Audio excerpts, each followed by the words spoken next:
First came chaos, the beginning of everything. Then came Gaia, fast forwarding in time.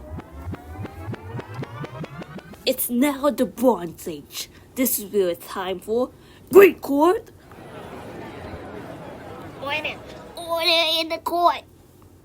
It is I, Demis, the goddess and personification of justice, divine order, and law. Today we are putting Odysseus, king of Ithaca, on trial to decide if he is truly a hero or if that title belongs to someone else. Odysseus has been charged with reckless endangerment of his crew, excessive pride in vowing personal glory over the lives of others.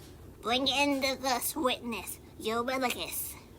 My king was clever, yes, but not careful.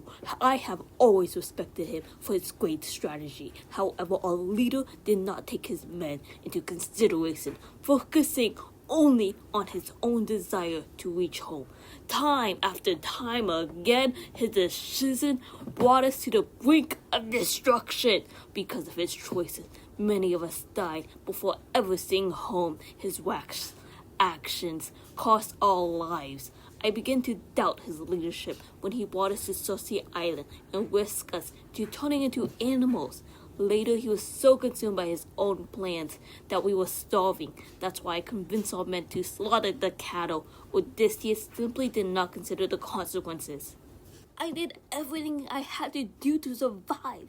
Everything I did was to get us home, but my crew did not trust me. When Eurylochus gave us that bag of wind, our men opened out of greed regarding the cattle of Helios. I warned them to not touch it. Those choices led them to their death, not mine. Telling the next witness, Poseidon.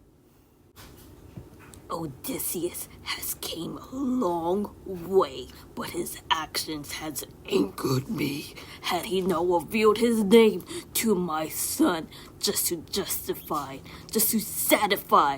his desire for glory, none of this suffering would have happened. His pride has put his men in danger and caused unnecessary loss. He is an arrogant man who deserves the maximum suffering. He wounded my pride, my son, then proceeded to boast about it. He is no hero. He is a coward who runs from the mess he starts.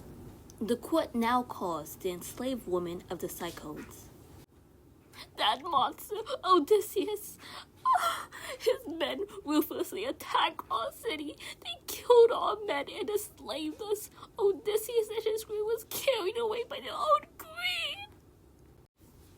The court has heard of Odysseus' bravery, but also his flaws. This brings us into a different question. If Odysseus is not the true hero, who is? We bring forth Penelope.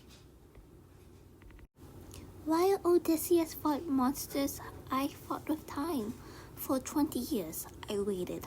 I was surrounded by suitors who wanted my throne, my home, and my life. They wanted to kill my son, and yet I did not give in. I used my mind to survive. I claimed I would choose a new husband only after I finished my weaving, but each night I unraveled my progress to delay them and to protect Ithaca. I had no weapons. No army. I only had patience, intelligence, and resilience.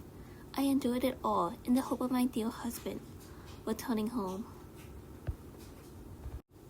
Now, let's bring in someone who has been watching over this household, Athena. Having watched over Penelope, I know the full extent of her faithfulness. I actively helped her by directing her actions to help delay the suitors and to strengthen her resolve.